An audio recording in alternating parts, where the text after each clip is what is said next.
This might actually be the hardest of the four for us to live well in our modern age.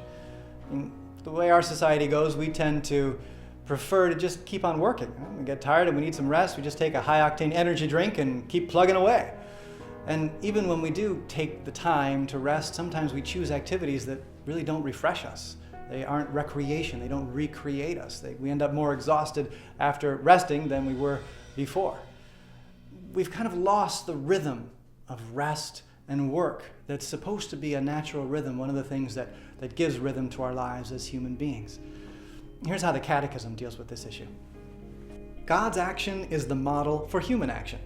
If God rested and was refreshed on the seventh day, man too ought to rest and should let others, especially the poor, be refreshed. The Sabbath brings everyday work to a halt and provides a respite. It is a day of protest against the servitude of work and the worship of money. That last phrase is important. When we rest properly on the Lord's Day, we're making a powerful statement against the servitude of work and the worship of money. Work has its own natural dignity, and it's an important aspect of who we are. But we don't live to work, we work to live.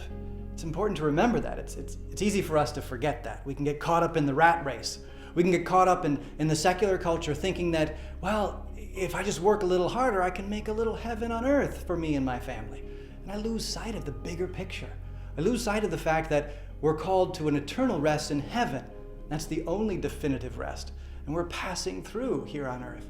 We need to live this aspect of the Lord's Day in order to remind ourselves that we don't make heaven.